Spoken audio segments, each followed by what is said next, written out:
TechAfrica News podcast from Africa for Africa. In partnership with Smart Africa.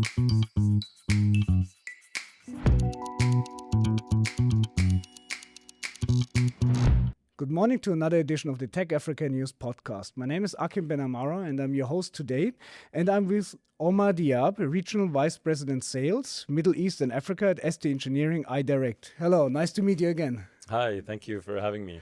It's our pleasure. It's our pleasure. Omar, when we look at Africa's digital transformation as of today, from broadband expansion to cloud adoption, what excites you the most and where do you see the strongest momentum? I see, first of all, Africa market, I feel that there's a lot of positivity and a lot of potential moving forward. A lot of our partners, we see that they're adopting really digitization, differentiating themselves through adopting AI technologies and, adopting more in the cloud virtualization space. And this actually is a part of what drives us to follow the market and to build technologies that enables that journey for them as well. Mm-hmm. So when we look at the African continent and we see that 300 plus million live still with limited or no connectivity. Yeah. So from your perspective, what are the real bottlenecks we need to solve and how can we close this gap in a sustainable way? I think there's a lot of effort towards connecting the unconnected across Africa region. Yeah. I think the main hurdles might be, cost effectively reaching out to the rural population in a way where it's profitable for the connectivity providers as well as affordable for the general population. And we see a lot of emerging technologies that are coming in from the satellite world that are helping to bridge this gap. Starlink is one big, disruptor, but also a big opportunity, right? From a perspective of ST Engineering iDirect, right? The initial reaction would be that this is a disrupting force. Yeah. We see it as an opportunity that satellite is now more relevant in the market. It really highlights where our value is as a company, and that's connectivity is one aspect, but also building on top of connectivity. So you just way as well, right? You just mentioned that satellite is relevant. Yes. And satellite was used to be considered as the last resort. So what actually changed now? Because it looks like satellite connectivity is on its peak. Yeah.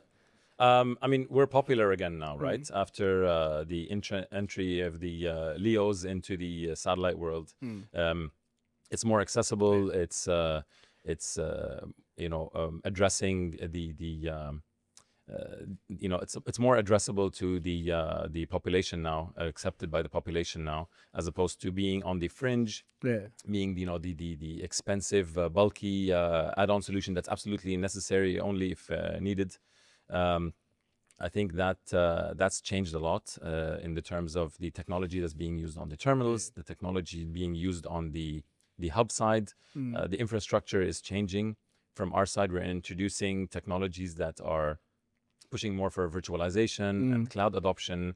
And a big one is adopting standards as well, which also drives the cost down and allows you to reach those populations a lot easier, I think. More cost effectively as well. So when we look at your role at ST Engineering iDirect, so what are you doing? What is ST Engineering iDirect doing in Africa? Yeah. And what is your outlook? So my role is the regional VP of sales, looking after Middle East and Africa region for ST Engineering iDirect. I am based out of the Dubai office, but I'm traveling across the region. It's important to be in front of our customers. Africa market and our partners, culturally, sitting in front of your partners and having those face-to-face interactions goes a long way to understand what the challenges are, to figure out where the value is. And you have quite a diverse continent and let's say also set of geographical, let's say, obstacles. Yeah. I mean, a lot of people classify Africa as just Africa, right? It's not a country. It's a continent with diverse cultures and different drivers. And even if you look at it from a market perspective, you have the base level connectivity, which is now being addressed by the LEOs in a big way. But there's also verticals that are focusing on high value, where people want professional connectivity, SLA, high SLA services, high throughput. And this is where our value lies really as a company. So from ST Engineering, iDirect perspective, we're really helping our partners, grow in areas where it's most value that they can drive out of government, defense applications, connecting telcos and MNOs to enable that last mile, and complementing what the LEOs are doing in the market as well, right? Now we're introducing Intuition with multi-orbit capabilities as just one of the differentiators that we're focusing on. And that allows us to complement the wave that's coming in from the LEO side.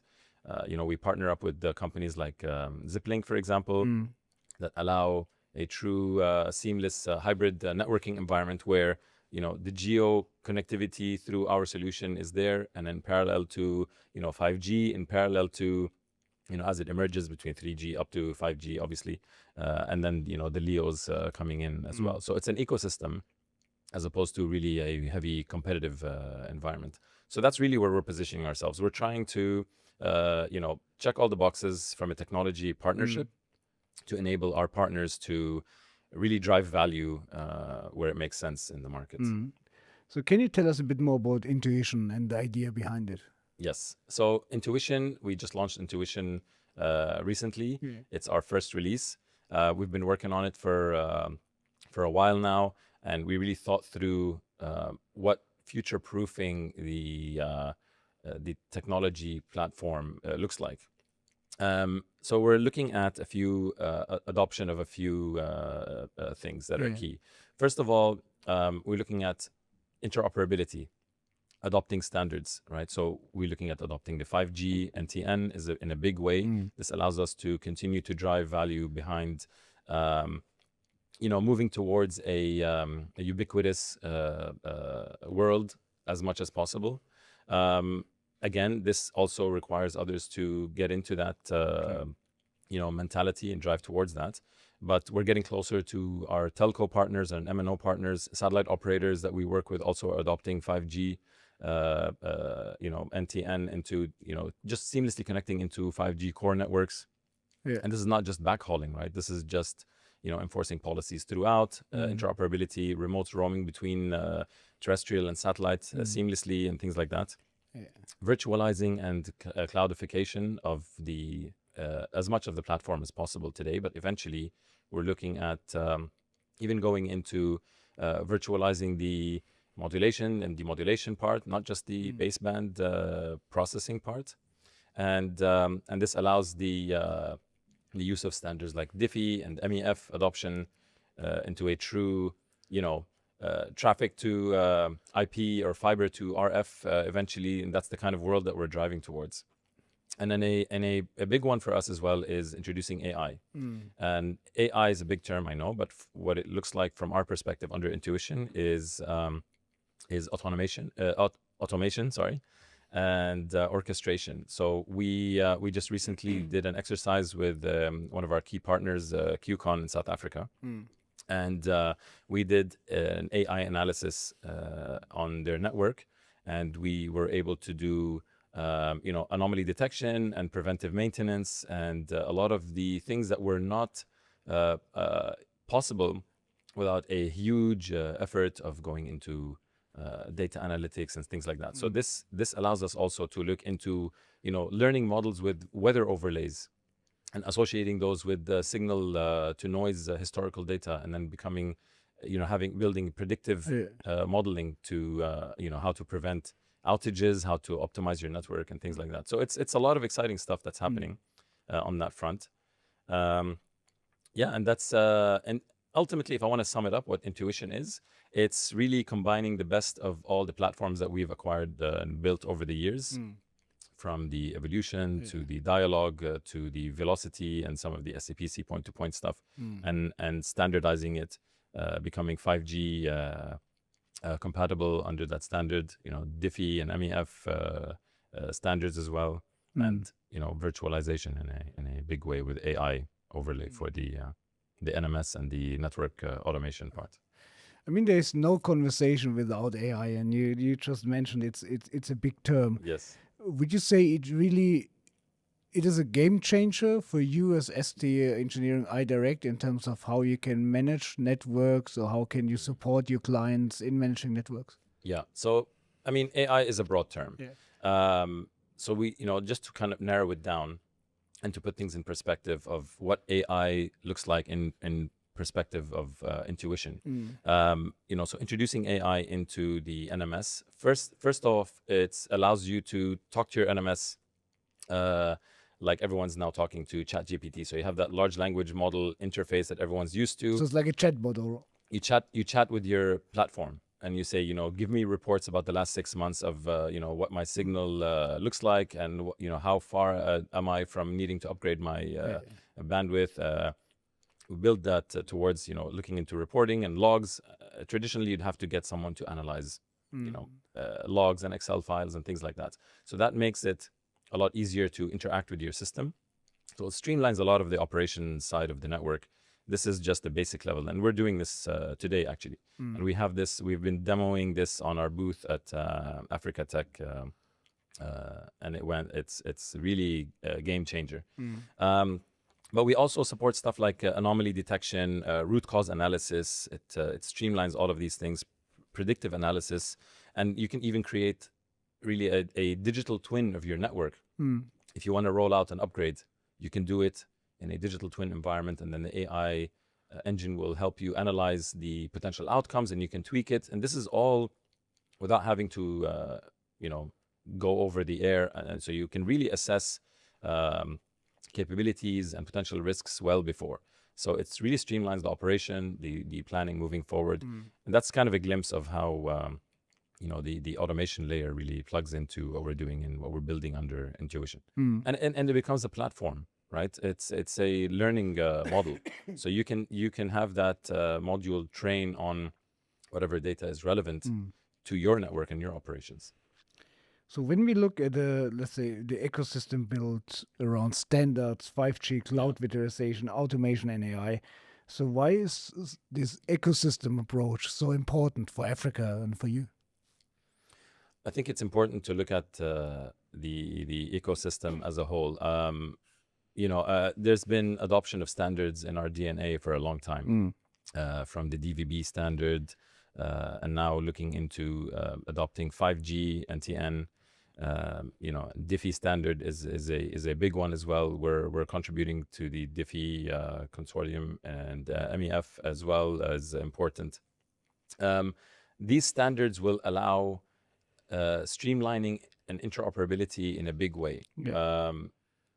Not just between satellite vendors and different platforms.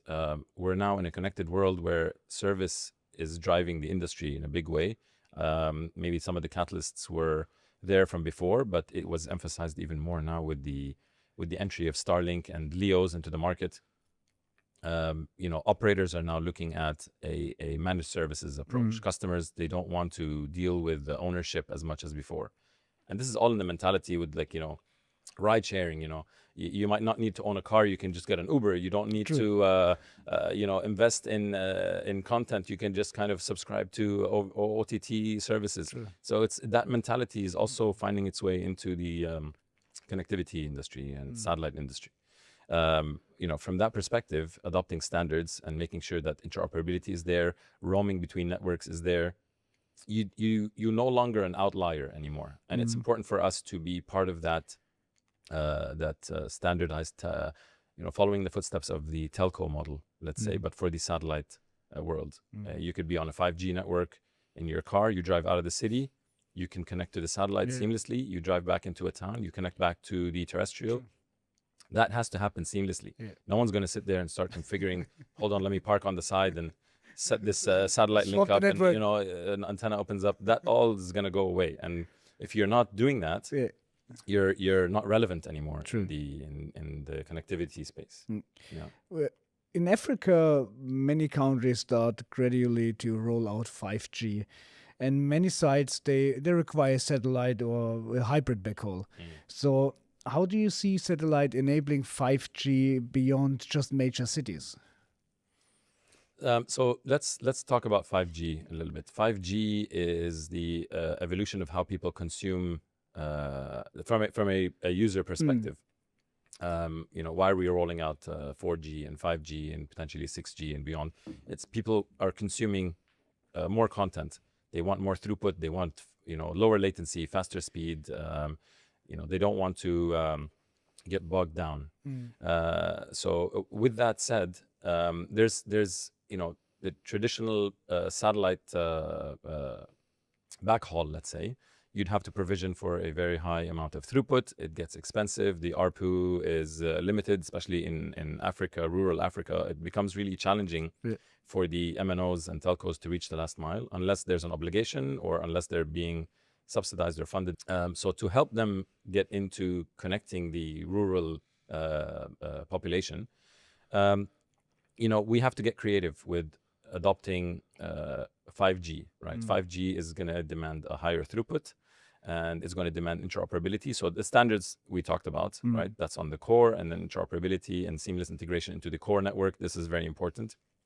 But addressing the high throughput, I think it's twofold. On the ground infrastructure, we have, I think, the highest efficiency in terms of the waveform that we're using. It's called MRC, and it allows the highest bits per hertz efficiency in the industry right now.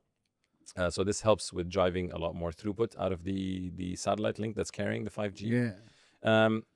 And then looking at, we can work in complement with other technologies that are carrying a lot higher throughput. Some networks maybe have old microwave that was carrying 2G or 3G. Yeah.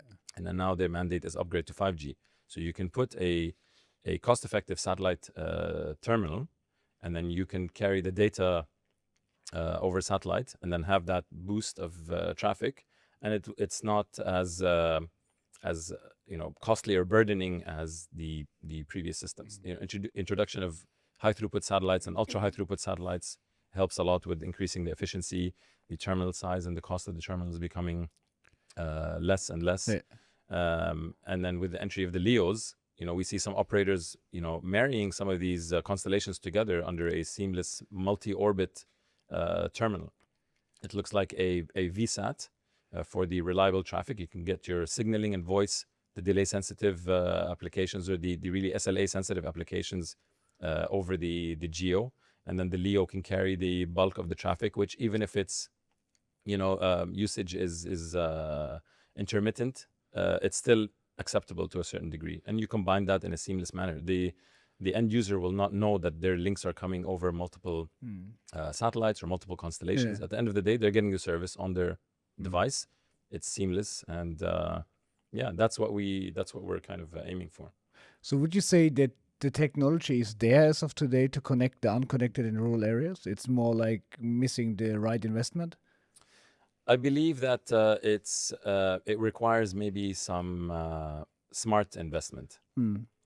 From our side, we're helping to enable that by moving away a little bit from the traditional way that we do business. We're introducing a model that's called the Unbound model. The Unbound is a usage-based, service-driven model. So as opposed to the traditional CapEx kind of investment into infrastructure, you'd have to allocate a budget, you'd have to build the infrastructure out, and then if it scales up, that's great. If it scales down, then you have to, figure out what you're going to do with all that CapEx that you spent. What we do is we're working with the operator partners of ours. We're introducing the concept of we would invest in the infrastructure, and then we would allow that model to move into an OpEx, like a monthly subscription-based usage model. So you want to light up, a few hundred megs, then you don't need to invest in the platform. We will do it as a partnership, and then ultimately it will translate the ROI to a lot closer. as opposed to a capex model, and that sort of helps in the in becoming smart on how you invest in reaching those rural sites and making it more cost effective.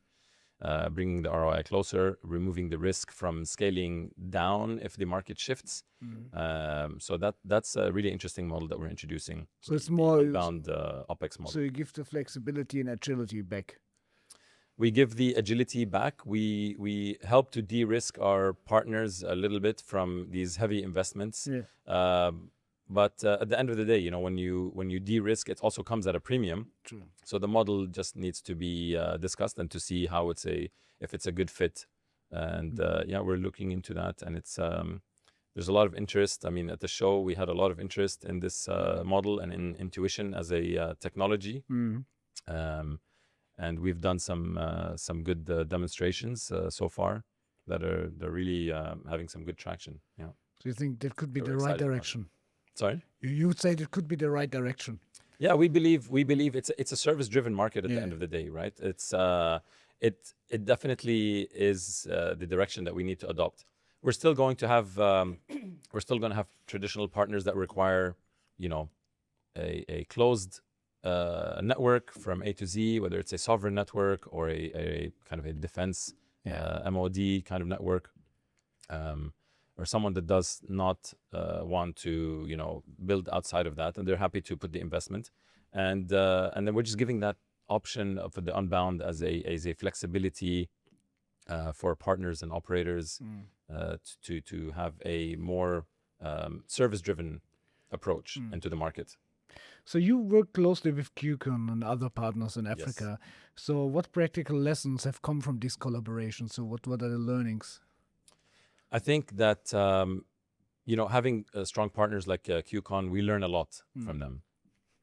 They're in the market, they're in the trenches. They see firsthand what are the challenges, what needs to be done to really drive efficient connectivity and a profitable business at the end of the day. So really being close to our partners is important for us.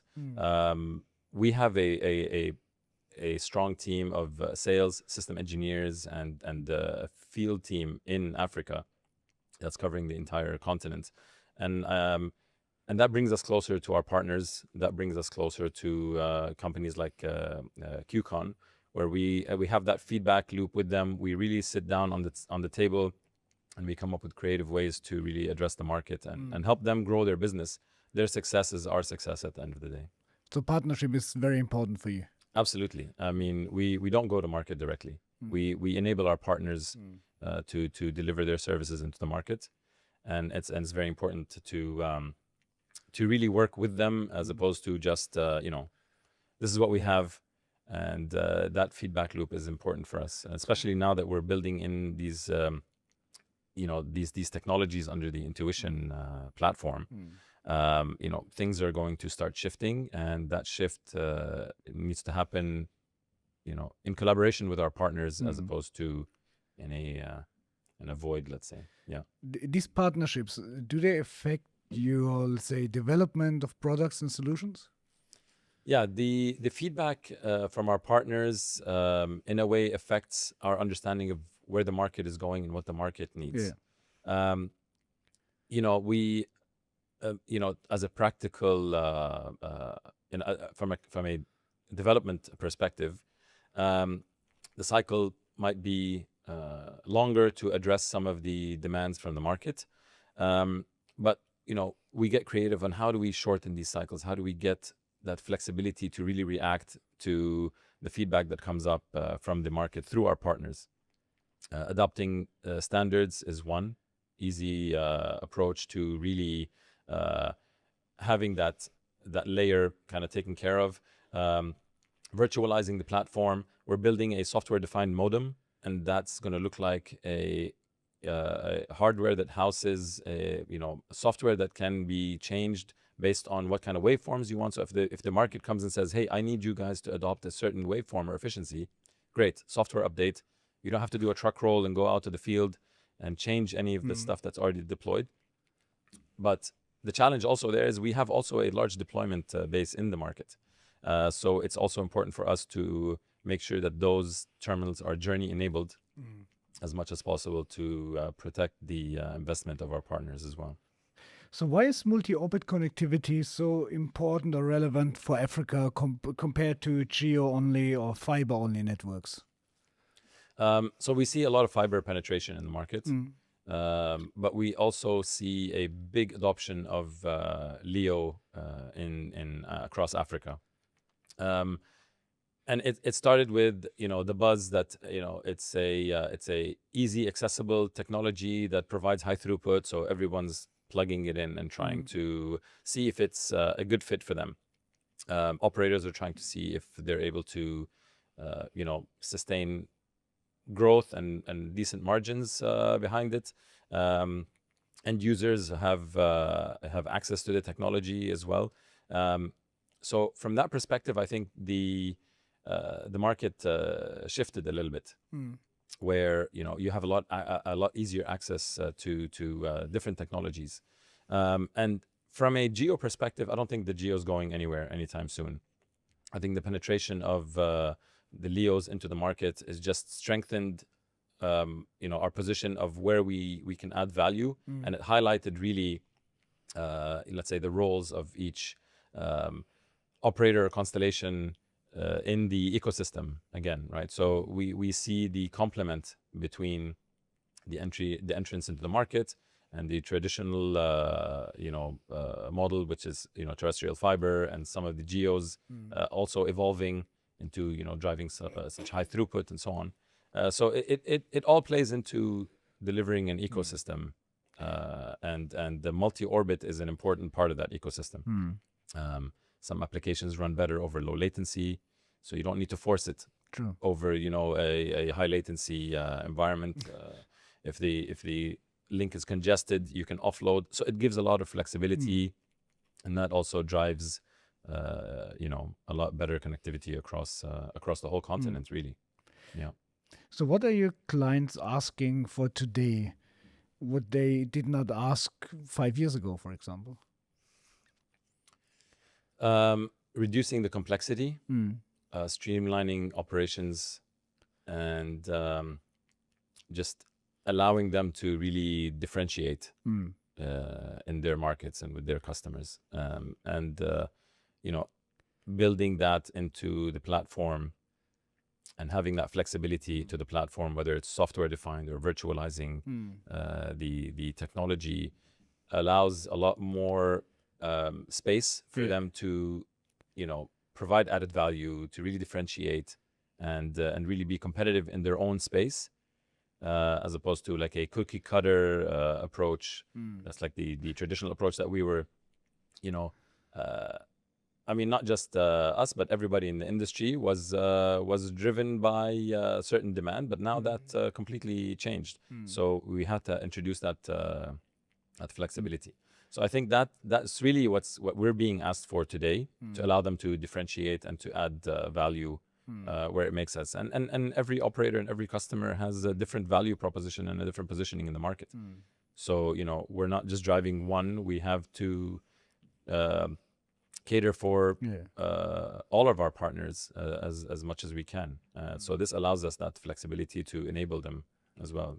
So when you mention reducing complexity, I assume that's a highly technical topic, and the solutions they are complex. Yes. It must be a big challenge to reduce this complexity. Reducing complexity, I guess, I mean, it comes from different facets, right? You can reduce complexity by educating your partners, right? True, yeah. So if you know something, it's not so complex anymore. True. This is one aspect. So, and being close to your partners and not introducing something suddenly into the mix, you kind of reduce that gap as much as possible. So that's one aspect. But from a technology perspective, again, you need to define what is complex and what's not complex at the end of the day. Our partners are quite proficient, and we rely on them sometimes to help us with identifying what are the challenges that they're facing, and what's the best way to go about it. And then that goes into the feedback loop into our PLM and engineering, and then also from the operations side as well, right? It's how you deploy the network, how you run your network. It's a combination of things that reduces the complexity. Moving forward, I believe that AI and introduction of AI and automation will significantly reduce the complexity of working with our platform in some of the things that I just mentioned. And if it's configured in a a way that caters for our partner operators' specific needs, it can streamline a lot of their operations, a lot of their troubleshooting, reporting, and that significantly will have an impact on the complexity for sure. When we look at Africa and the digital economy, so we are a mobile-first continent in Africa, and we have a huge population which is below 30. So we have a high demand on data, connectivity, internet. If you're looking 5 years ahead from now, what do you think will be the role in Africa of satellite and hybrid networking? From a user perspective, I think it's going to be seamless. Yeah. The user is not going to know where the data, the information is coming from, and they're not going to care at the end of the day, right? But our partners to deliver that, they need to, they need to start. I mean, we already started working with them on defining what the go-to-market approach is, what the multi-orbit strategy is. Everybody's involved with defining what's going to happen in the next 3 years, what's going to happen in the next 5 years. You can't just look at what the need is today, right? So what the future holds is a little bit of a moving target, to be honest. So, we'd pick a general direction. It's high throughput capabilities, low latency, adopting standards, automation, all of these things, cloudification and virtualization as well. And then you build on top of that as you move forward, right? Yeah. Now, the demand of the population now is for the high throughput. It's based on content consumption at the end of the day. So there's so many creative ways to deliver that content, right? We talked about multi-orbit satellite. You can do the seamless integration between the different orbits and terrestrial as well is part of that hybrid networking environment. Yeah. But we also have creative ways to deliver the content over a broadcast environment, for example. Yeah. We're just showcasing at this event this year a platform that uses a technology called DVB NIP or DVB NIP. And this uses multicast over a traditional broadcast environment where you have a small set-top box where you get content, but it's curated in a way where it feels like you're using Netflix or you're using an OT, over-the-top kind of a user experience. And you can overlay advertising on top, and you can monetize that experience. But it's a one-way transmission over satellite. It's very cost-effective, and that can be complementing the existing, multi-orbit infrastructure or the service, that we just talked about. Yeah. And that could add so much value and so much to the user experience at the end of the day, that you have all this content and all this high definition video and media, and you can also deliver like school curriculums and on online courses and PDFs and file systems and things like that. All right. And this is all done on a broadcast overlay. So it doesn't even burden the traditional multi-orbit structure that you already had. But the user experience is, enhanced significantly. So these are some of the creative things that we're introducing into, the ecosystem. Again, we come back to the ecosystem of how to really reach that service delivery and how to make our partners and operators profitable by doing that, by reducing the cost, reducing the complexity, streamlining the operations, and just getting creative with the whole thing just to be able to differentiate in their markets. And this is a completely customizable platform, just as an example on this one specific case that I'm just bringing up.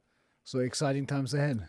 Absolutely. Yeah, there's a lot going on and it's moving at light speed, and we're happy to be part of that journey. Yeah. That's great. Thanks for your time and the insightful conversation. Really enjoyed it. It was a pleasure hosting you. Thank you. Thank you.